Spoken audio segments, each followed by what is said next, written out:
Good morning and welcome to Ranger Energy Services third quarter 2025 earnings conference call. All participants will be in listen-only mode. Should you need assistance, please signal a conference specialist by pressing star, then zero on your touchtone keypad. After today's presentation, there will be an opportunity to ask questions. To ask a question, you may press star, then one on your telephone keypad. To withdraw a question, please press star, then two. Please note this event is being recorded. I would now like to turn the conference over to Joe Meese, Vice President, Finance. Please go ahead.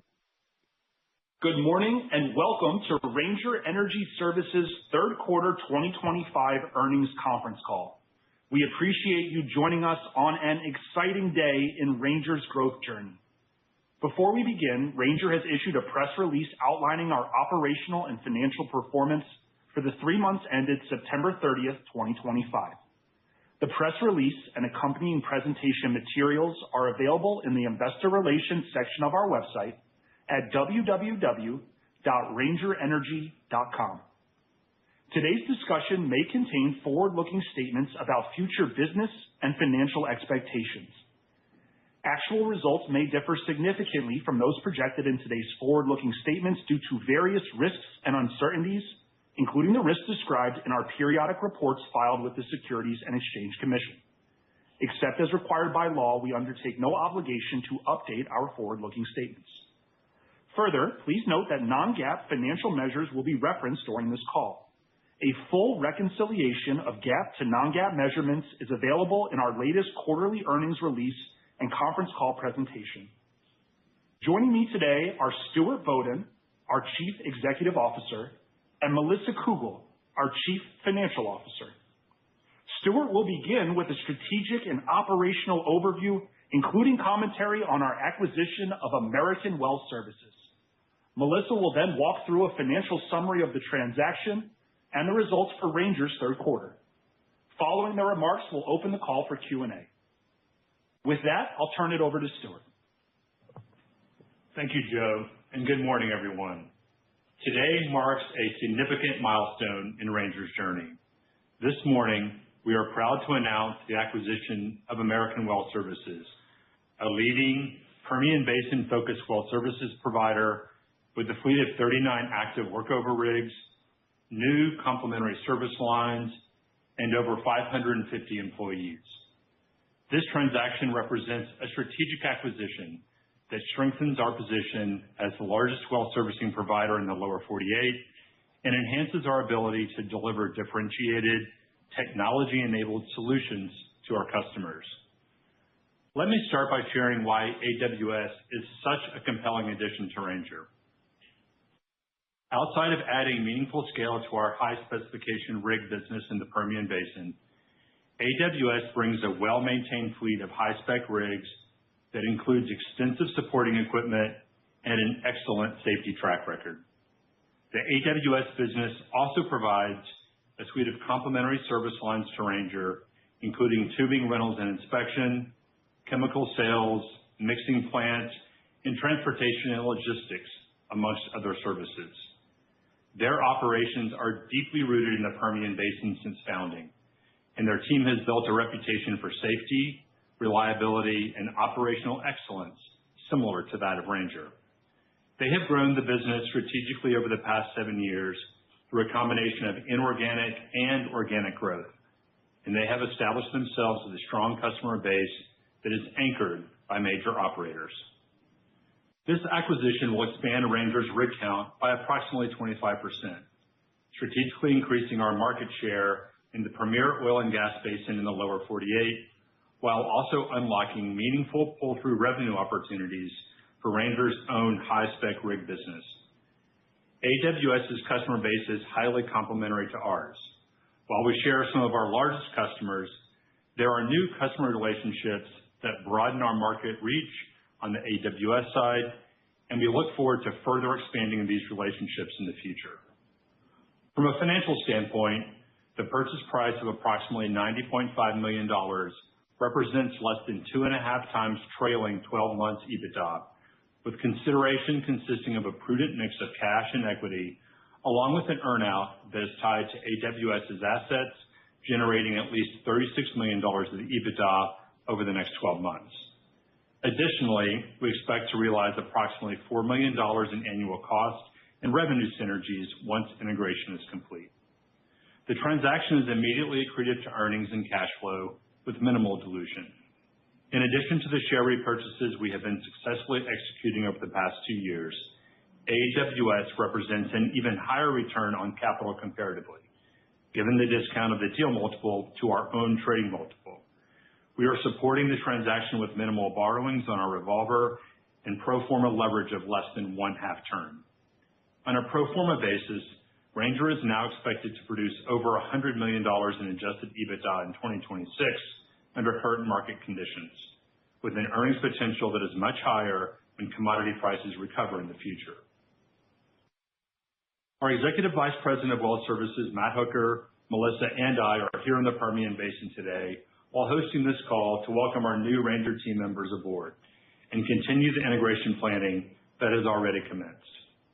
We have been preparing comprehensive integration plans based on proven playbooks from prior acquisitions, including our successful integration of the Basic Energy assets. AWS personnel share our cultural focus on safety and operational excellence, and we are excited about building upon the great foundation already created by both companies to forge an even stronger path together in the future. We will complete the integration with focus and efficiency, and we anticipate finishing the majority of integration activities during the third quarter of 2026. AWS is a strategic extension of what we already do well. It strengthens our existing capabilities in our flagship service line, cements our footprint in the Permian Basin, and enhances our ability to serve customers, all while doing so at a great valuation. Acquisitions like AWS accelerate our strategic roadmap, position us for continued success, and give us the ability to weather cycles better while enjoying enhanced pro forma cash flows that enable other ongoing efforts like the ECHO rig deployment program. Last quarter, we announced our ECHO hybrid electric rig program, which represents a step change in the workover rig space and continues to gain momentum. Ranger's ECHO rig is the first of its kind double electric hybrid rig, bringing to market a program to convert existing conventional workover rigs into a new rig that greatly reduces emissions while also taking a meaningful step forward with regards to safety. The first 2 ECHO rigs have been delivered to the field and are currently completing their final testing before they begin working on live wells. Customer interest remains robust, and we see strong demand for the efficiency, safety, and environmental benefits these rigs offer, and expect additional contracts to be signed in the coming quarters. Before I turn the call over to Melissa, I'd like to make some comments about our quarterly performance as well as some early views on 2026. For the quarter, our financial results showed continued resilience in our core production-focused service lines, although we did see weakness and declines in completion-focused areas and in some of our northern-focused districts, where commodity price pressures are leading to activity declines. We mentioned in our prior call higher than normal levels of asset turnover as certain customers adjusted their well programs in light of current market conditions, and this has resulted in greater than expected standby time on the books this quarter. We reported $128.9 million in revenue for the third quarter, which represented a quarter-over-quarter decline, largely as a result of our completion-exposed businesses. Ranger reported $16.8 million of adjusted EBITDA for the quarter, achieving a 13% adjusted EBITDA margin. Our high-spec rig segment continued to be the cornerstone of our business, contributing $80.9 million of revenue and $15.7 million of adjusted EBITDA with margins of 19.4%. Activity levels within our production-focused rigs increased quarter-over-quarter and are on track to return to previous year peaks. That said, completions activity declines more than offset those increases, where customers took extended breaks between drill-up programs and released some rigs due to budget exhaustion or generalized activity reductions. Our ancillary segment had mixed results this quarter, with the largest declines coming on the back of depressed coiled tubing activity. Year over year, the combination of completion activity declines and reduced P&A activity brought about from depressed commodity prices has put pressure on this segment. We expect to see a rebound in both of these businesses in the back half of 2026 when lingering commodity supply concerns are resolved. We have also been encouraged by recent progress and contracts signed within our P&A business with regulatory bodies for safety-sensitive plug and abandonment work, where Ranger's experience and track record make it the provider of choice. This quarter, our wireline segment showed some stability despite lower activity levels, with revenue of $17.2 million and $400,000 of adjusted EBITDA. At the end of the quarter, we were encouraged by the signing of 2 new customer contracts with major independent operators, which give us line of sight to more sustainable revenue levels in 2026. Margins in this segment remain challenged, and we expect this trend will continue through the winter months, with recovery planned in March as the winter weather effects subsides. Looking forward to 2026, we are encouraged and optimistic on the back of newly created growth avenues with the AWS acquisition. We have weathered the pullback over the past several quarters with continued strong cash flows and deploy these cash flows wisely to make investments countercyclically, buying back a meaningful number of our own shares when the stock came under pressure, and today announcing an acquisition that is anticipated to bring about strong returns on capital. Next year, we expect to generate greater than $100 million of EBITDA for the first time in Ranger's history, which represents a pivotal milestone in our growth path. We believe there is much room to grow from there when market conditions improve and when our Echo rigs see increasing adoption in future periods. With that, I'll turn the call over to Melissa before providing a few final closing comments. Thank you, Stuart. I'd like to first walk through a few specifics around our announced transaction. Today, Ranger entered into an agreement to acquire American Well Services for a purchase price of approximately $90.5 million in a cash-free, debt-free transaction. The consideration consists of approximately $60.5 million of cash, with reductions for indebtedness and select other items, as well as 2 million shares of Ranger common stock. An earnout of $5 million payable in cash in 1 year is dependent on achieving $36 million of EBITDA in the first 12 months. Ranger used its existing cash on the balance sheet for the cash consideration portion of the transaction and supplemented with borrowings on its credit facility. Pro forma, Ranger anticipates having approximately $30 million of borrowings post-close on its facility, representing less than 1/2 turn of leverage. Ranger intends to repay the borrowings in due course with free cash flow. The company has identified $4 million of operational and administrative synergies that are anticipated to be realized by the end of the third quarter of 2026. Everyone on the Ranger team is excited about what the future holds for the combined organization. Turning to third quarter results, revenue for the quarter was $128.9 million, a decrease of 16% from $153 million in the third quarter of 2024, and down 8% from $140.6 million in the second quarter of 2025. The decline was primarily driven by reduced completions activity in the broader market, as well as activity declines in the Bakken and Powder River basins this year. Net income was $1.2 million, or 5 cents per diluted share, compared to $8.7 million, or 39 cents per diluted share in the third quarter of 2024, and $7.3 million, or 32 cents per diluted share in the second quarter of 2025. Net income reductions are a consequence of the aforementioned reductions in activity, both year-over-year and quarter-over-quarter.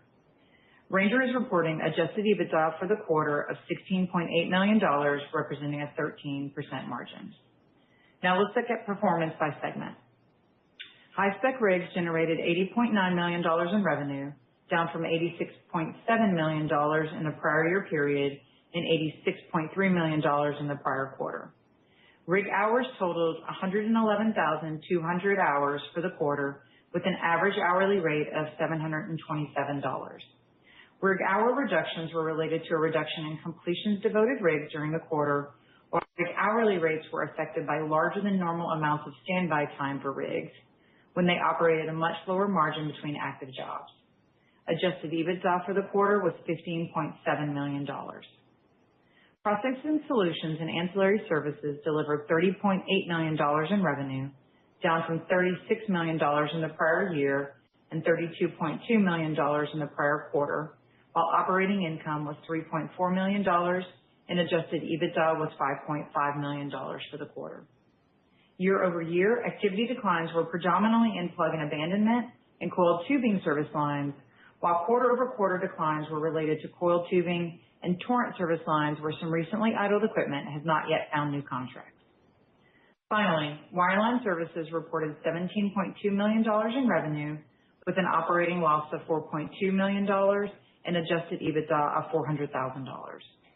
This segment was impacted by lower activity as well as non-cash inventory adjustments of $1.6 million that affected operating income, but were treated as an adjustment to EBITDA given their one-time nature. Our efforts this year to create a more sustainable operation and run with improved cost efficiency are most evident when comparing the positive EBITDA this quarter with the $2.3 million EBITDA loss in the first quarter of this year, where we had similar revenue levels. We intend to build upon these efficiencies in 2026 with the signing of additional contracts, as Stuart mentioned in his comments.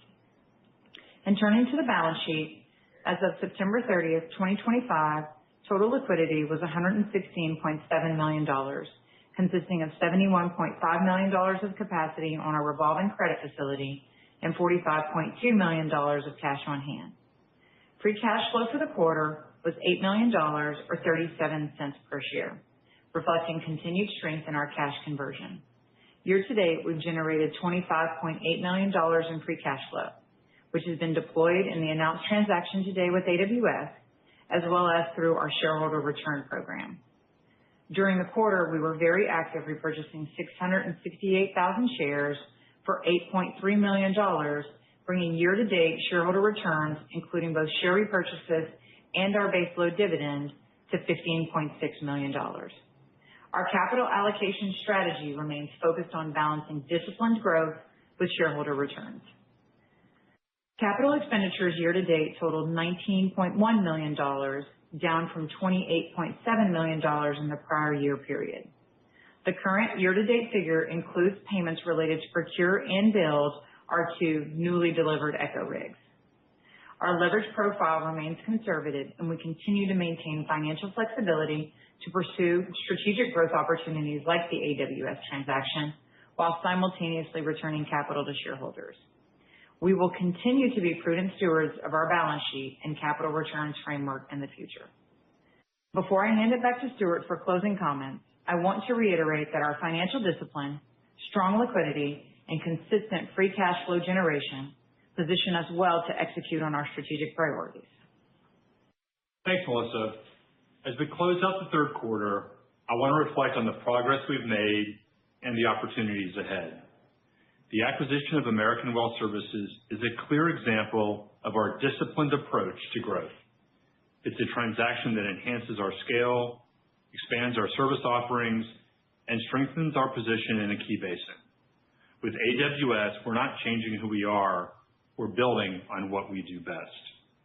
Our integration plan is already in motion, and we're confident in our ability to execute.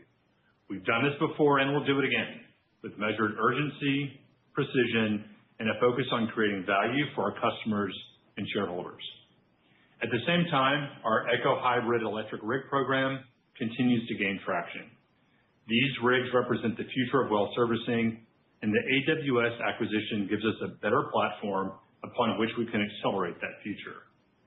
Together, we're delivering innovation, efficiency, and safety in ways that set us apart.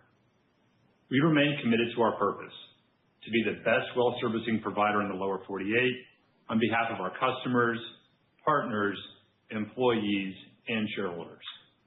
Strong free cash flows and prudent returns to investors remain our guiding principle, and we will continue to make our strategic decisions and allocate our capital with discipline and foresight. With our balance sheet in excellent shape, our integration playbook in action, and our technology roadmap expanding, I'm more optimistic than ever about the next chapters for Ranger.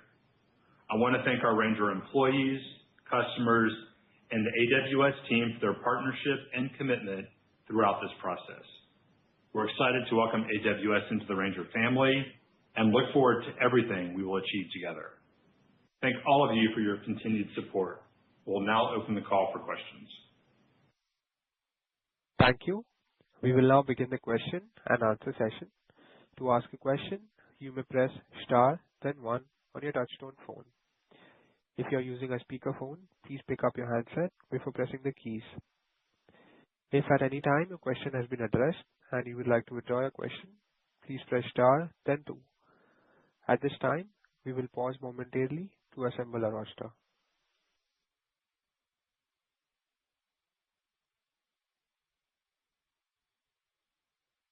The first question comes from Don Crist with Johnson Rice. Please go ahead. Good morning, guys, and congrats on getting the AWS transaction across the finish line. Thanks. I appreciate it. Good morning. Good morning. I wanted to ask about kind of the geographic footprint of AWS. So is it mostly in the Permian, or does this kind of expand you into other areas? And I guess that goes for both the workover rigs as well as the other service lines.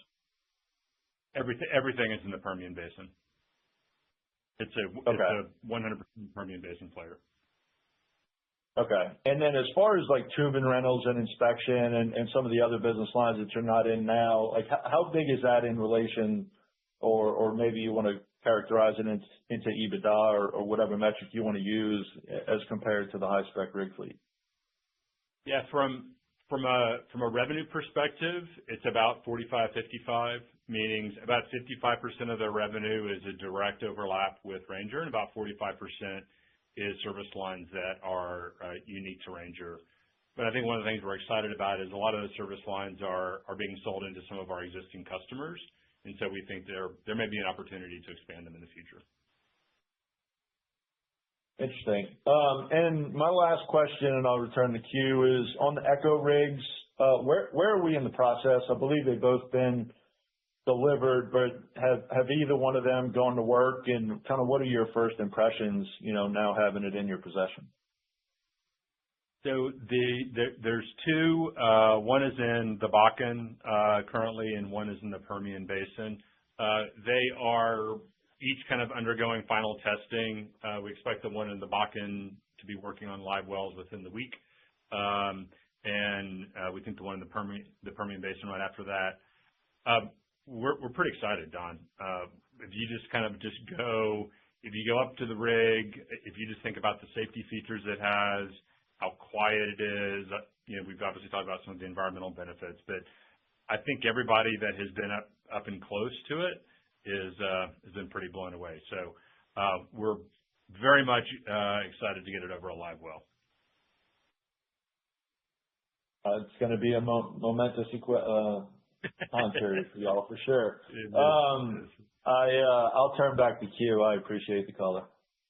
All right. Thanks a lot, Don. The next question comes from John Daniel with Daniel Energy Partners. Please go ahead. Good morning. I'll echo Don's comments on consolidating the Permian. Good for you. First question is the customer base for American. I'm sure you don't want to name the customer, but can you give some color as to the customer base? Yeah, they have pretty similar customers to us. They have a very large customer that we're very familiar with as well, that we do a lot of work with. But I think, as I made in the comments, they do have some other customers that Ranger has not historically worked with, so we think there's an opportunity there. Okay. But for sure, there's some meaningful overlap with the customers. But we think that's going to be a positive. We expect all that work to continue. Got it. And then on the Echo rig, when your customers are looking at that, are they looking at the adoption to replace an existing one of their workover rigs? And when they do that, are they looking to displace one of your competitors, or is this potentially a maintenance CapEx, growth CapEx? Could you just elaborate on how you see the adoption rolling out and how that changes the competitive landscape with those customers that take the rig? Sure. So right now they're additive.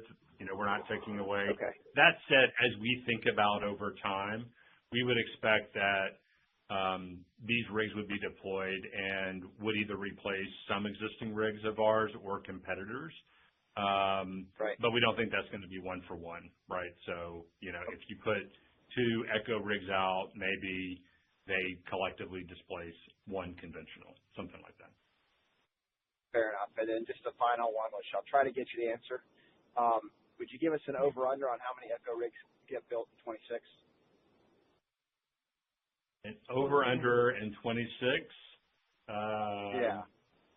What would make you happy and what would disappoint you? How about that? To throw it another way. We'll take the over-under at 10. Okay. Fair enough. Thank you very much. See you guys this week. Absolutely.